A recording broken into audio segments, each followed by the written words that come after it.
California legislators have perpetuated the most egregious and irresponsible conduct. We see this in front of the scene with rampant homelessness, exorbitant taxes, rising inflation, and out-of-control crime sprees, which are now afflicting every major city in California. We see this prominently and visibly because we experience it every day.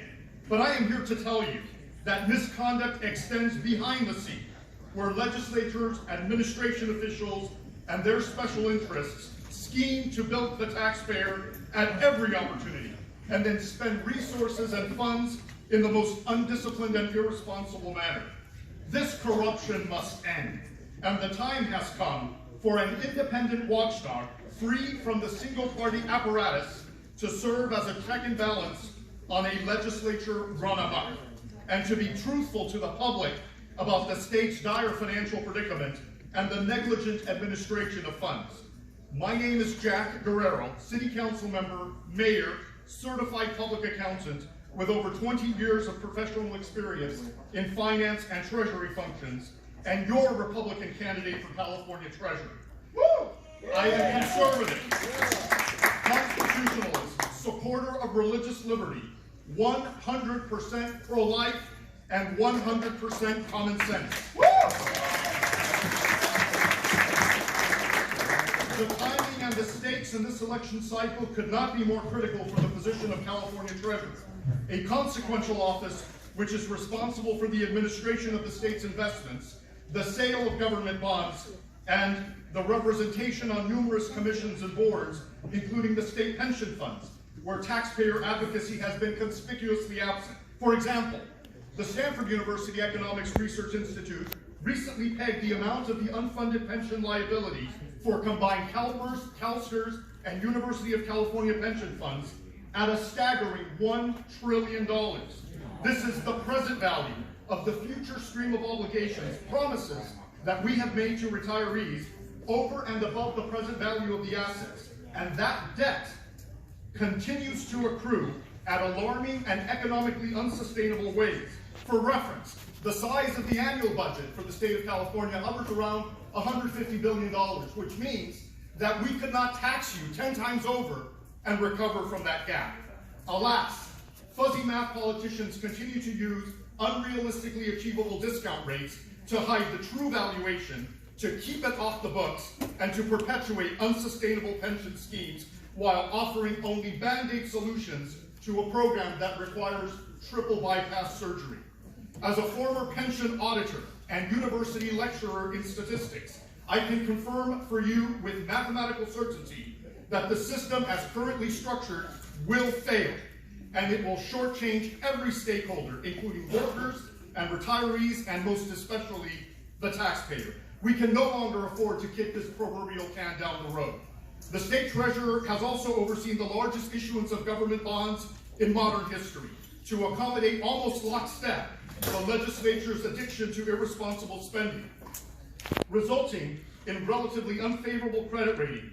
In fact, a AA negative, while still investment grade, positions California in the bottom 20% of states, with only 6 states worse than us, including Illinois, which is just about to fall apart.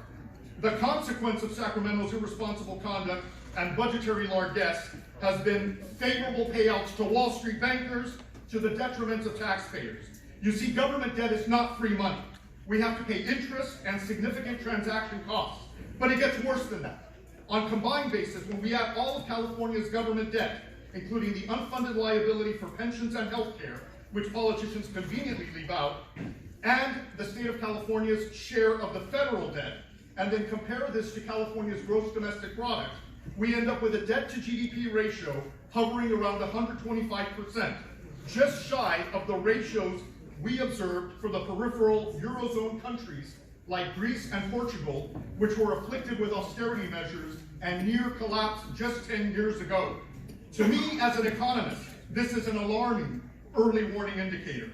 I shall testify to the threat of irresponsible debt issuance at every legislative committee during every budgetary cycle until the truth is publicly disseminated to every stakeholder, and most especially to the taxpayer. The State Treasurer's Office has also pursued socialist pet projects and ventures with astounding inefficiency, and not only that, with questionable constitutional authority. From ideas about state banks run by government bureaucrats, to state-managed defined contribution accounts for workers, with less return, less efficiency, and greater costs than readily accessible programs in the private sector. We need bold leadership today to stem the propensity for abuse, to champion taxpayer interests, and to serve as a check and balance on the single-party legislature. I humbly submit my candidacy for CRA endorsement. I bring to the table a unique combination of both private and public sector experience. As an economist, a treasury professional, a certified public accountant, a merger and acquisitions advisor to Fortune 500 companies, and in my early career as an auditor of municipalities and government agencies, all transferable skill sets that can bring the necessary competence and discipline to the State Treasurer's Office. In fact, the current incumbent of the Treasurer position is also a CPA who began her career at the same firm in the same office that I did. I speak the same technical language, and I can go toe-to-toe with her on any debating platform, anytime, anywhere. Yeah!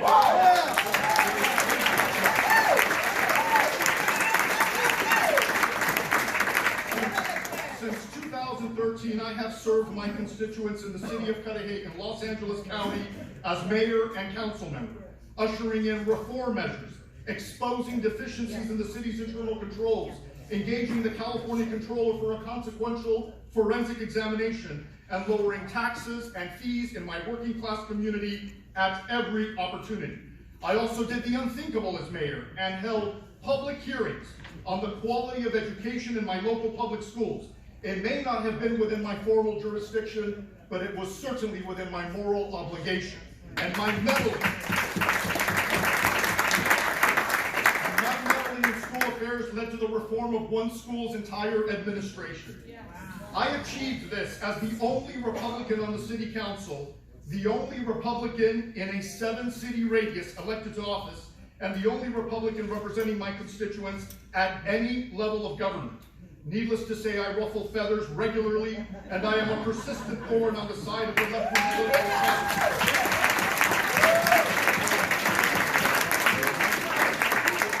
In recent years, I sought election to the city council and was viciously attacked by the local Democratic machine.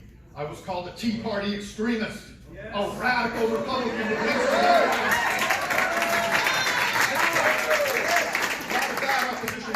considering my town is 98% Hispanic and 90% Democrat.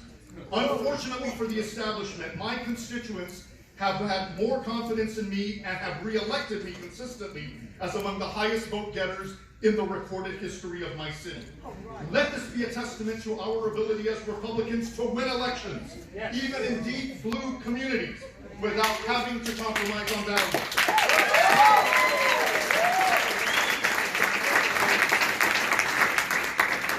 The son of hardworking Mexican Catholic immigrant parents. I was raised in a tough neighborhood surrounded by poverty, gangs, and decrepit public schools, an experience which has informed my passion for education reform, the next civil rights issue of our day. As a young boy during the presidency of Ronald Reagan, I became a Republican because I was determined to escape poverty, obtain a quality university education, and achieve a better life for my family. Republican ideas and policies offered hope and upward mobility.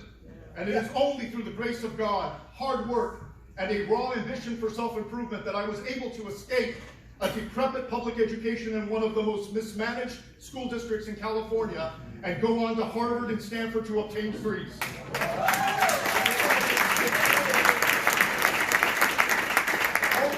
In our country is my story even possible, and I want to share that same opportunity that the American dream afforded me to extend to young people everywhere.